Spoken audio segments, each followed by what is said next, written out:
दोस्तों, मार्गदर्शन पे आपका बहुत बहुत स्वागत है। दोस्तों, आज मैं बात करूंगी सोमवती अमावस्या के बारे में, जो कि कल यानी 14 दिसंबर को पड़ रही है। दोस्तों, सोमवती अमावस्या का विशेष महत्व होता है। वैसे तो हर महीने में ही अमावस्या आती है, पर इस अमावस्या का तब महत्व अधिक बढ़ जाता है जब ये अमावस्या सोमवार को पड़ती है। और दोस्तों, ये अमावस्या इसलिए भी विशेष है कि आपको पता है कि आज के दिन यानी अमावस्या के दिन सूर्य ग्रहण लग रहा है। तो ये सूर्य ग्रहण जो कि भारत में दिखाई नहीं देगा, विदेशों में दिखाई देगा, परंतु ये एक महासंयोग की दृष्टि से मान करके इसको देखा जा रहा है।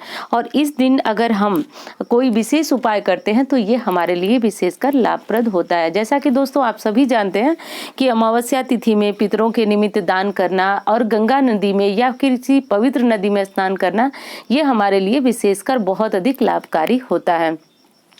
तो दोस्तों, इस दिन अमावस्या के दिन की पूजा विधि क्या है और क्या करना चाहिए जो कि अमावस्या हमारे लिए धन लाभ की अमावस्या बन सके। तो चलिए बात कर लेते हैं कि अमावस्या की पूजा विधि क्या है। दोस्तों, मैं वो पूजा विधि नहीं बता रही हूँ जिसको कि फेरी लगाने की दृष्टि से पीपल के वृक्ष के पास किया जाता है। मैं सिर्फ एक साधारण पूजा बता रही हूँ जिसे हर कोई महिला, पुरुष, कुंवारी लड़की कोई भी कर सकता है। तो ये बहुत सामान्य सी पूजा विधि है जिसे हर कोई अपना सकता है। तो सबसे पहले तो देखिए, आपको सुबह सूर्योदय के पूर्व उठना है और अमावस्या तिथि में आपको अपने घर की पूरी साफ सफाई करनी है। दोस्तों, अमावस्या के दिन ऐसा माना जाता है कि इस दिन अपने घर का कूड़ा करकट और गंदगी निकालकर बाहर करने से दरिद्रता बाहर हो जाती है। तो इस दिन आपको अपने घर की साफ सफाई करके कूड़ा करकट को ब्रह्म मुहूर्त में यानी सूर्योदय के पूर्व ही अपने घर से बाहर कर देना। अब इसके बाद आपको स्नान करना है। तो अगर आप किसी पवित्र नदी में जाकर के स्नान करते हैं तो ये बहुत अच्छी बात है, परंतु अगर ऐसा संभव न हो तो आप क्या करें कि अपने स्नान के पानी में 2 बूंद गंगा जल डालें और हर हर गंगे का उच्चारण करते हुए स्नान करें। अब स्नान के बाद आपको अपने घर की जो दैनिक पूजा है वो करनी है। दोस्तों, आज के दिन तुलसी पूजा भी विशेष रूप से किया जाता है। तुलसी में कच्चा दूध चढ़ाते हैं अमावस्या के दिन, तो ये लक्ष्मी की कृपा दिलाने वाला होता है और पितर दोष अगर लगा हुआ है तो उससे भी आपको मुक्ति मिलती है। तो ये काम करें। आज के दिन कुछ दान जरूर करना चाहिए। ये दान आप ब्राह्मण भोज के रूप में भी कर सकते हैं।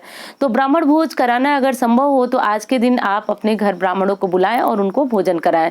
लेकिन ऐसा संभव ना हो तो आप क्या करें कि कुछ अनाज यानी जैसे कि कच्चे अनाज, चावल, दाल, आटा, इस तरह की चीजें निकालें और इसको मंदिर में दान कर दें। तो इससे भी पितृ की कृपा मिलती है। जैसा कि दोस्तों अगर आपको पता हो तो देखिए, देवता अगर नाराज हो जाते हैं तो वो पूजा पाठ, यज्ञ, हवन के द्वारा हमसे प्रसन्न हो जाते हैं, परंतु अगर पितृ हमसे नाराज हो जाते हैं तो वो जल्दी प्रसन्न नहीं होते हैं और पितृ दोष से हमारा पूरा परिवार पीढ़ी दर पीढ़ी जो है वह बर्बाद होता चला जाता है। तो इसलिए अमावस्या पर पितरों के निमित्त कुछ न कुछ जरूर करना चाहिए।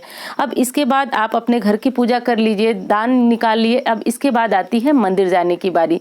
तो मंदिर में आप जाइए तो सबसे पहले ऐसे मंदिर का चयन कीजिए जिसमें शिवलिंग हो।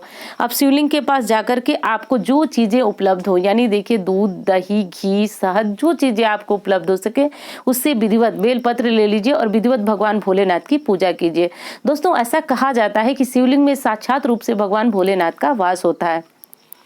तो मैंने कहा कि जो चीजें आपको मिल सके आप उससे भगवान भोलेनाथ की पूजा करें और माता पार्वती, श्री कार्तिकेय जी, गणेश जी समेत मतलब पूरे शिव परिवार का पूजन करें आज के दिन। दोस्तों, ऐसा माना जाता है कि आज के दिन अगर आप पूजा करते हैं तो आपकी समस्त समस्याएं दूर होती हैं। अब एक मुट्ठी आपको क्या करना है कि साबुत चावल लेना है जिसको अक्षत बोला जाता है। ये चावल लेकर के आपको शिवलिंग पे चढ़ाना है। दोस्तों, ऐसी मान्यता है कि साबुत चावल अमावस्या के दिन भगवान भोलेनाथ को चढ़ाने से अखंड लक्ष्मी की प्राप्ति होती है। तो आप ऐसा जरूर करें, चावल चढ़ा दें। और चावल चढ़ाने के बाद दोस्तों जिस प्रकार आपकी पंचोपचार भगवान भोलेनाथ की पूजा कर सके, जितनी चीजें आपको उपलब्ध हो सके उनसे भगवान भोलेनाथ की पूजा करें। पूजा करने के बाद आपको मंदिर में जरूर पीपल का वृक्ष होता ही होता है, क्योंकि पीपल जो है एक पूजनीय वृक्ष माना जाता है। तो आपको यहाँ आना है और पीपल में मीठा जल जरूर चढ़ाना है। दोस्तों, गाय का कच्चा दूध मिल सके तो आप गाय का कच्चा दूध लें, जल लें और कुछ उसमें मीठा डाल करके चढ़ाएं। दोस्तों, आज के दिन पीपल वृक्ष की जड़ में जल चढ़ाने से पितृ की कृपा मिलती है और पीपल वृक्ष में स्थित भगवान विष्णु और माता लक्ष्मी की कृपा भी हमें प्राप्त होती है। अब ये सारे उपाय करने के बाद पीपल वृक्ष को सफेद मिठाई या सफेद कोई भोग की वस्तु अर्पित करें। सफेद दूध से बनी मिठाई अगर आप अर्पित करते हैं तो बहुत अच्छी बात है, नहीं करते हैं तो मिश्री, गुड़ कुछ भी आप भगवान पीपल वृक्ष को जरूर चढ़ाएं और उनसे प्रार्थना करें कि आपकी जो भी समस्या है, धन संबंधी समस्या है या फिर जो भी कला परेशानी जो भी है, आप पीपल वृक्ष के नीचे प्रार्थना करें कि हे भगवान आपकी ये समस्या दूर हो जाए। तो दोस्तों एक बार फिर कहूंगी कि अमावस्या तिथि अपने आप में ही बहुत अधिक प्रभावशाली है और इस तिथि में किया गया दान, जप, स्नान सब कुछ जो है हमें और अधिक बढ़ करके प्राप्त होता है। तो इस प्रकार करके आपको अपनी पूजा पाठ जो है वह करना है। तो दोस्तों विशेषकर आपको अमावस्या तिथि में यही उपाय करना है। और अगर आप अमावस्या तिथि में पीपल वृक्ष की परिक्रमा करते हैं, फेरी लगाते हैं 108 की संख्या में, तो आप इस पूजा के बाद ये सारे नियम भी कर सकते हैं। और आज के दिन मतलब विशेष बात यही बताऊंगी आपको कि अपने घर का कूड़ा कचरा जरूर निकालें।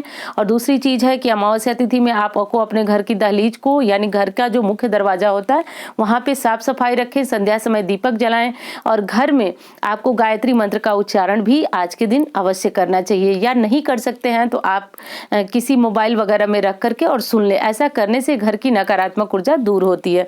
तो दोस्तों अमावस्या से जुड़े हुए ये बहुत विशेष और खास उपाय थे और इसे हर कोई जन सामान्य कर सकता है। इसमें कहीं किसी विशेष प्रकार की समस्या नहीं है। तो दोस्तों उम्मीद करती हूँ कि अमावस्या से जुड़े हुए सारे उपाय आपको बहुत पसंद आएंगे।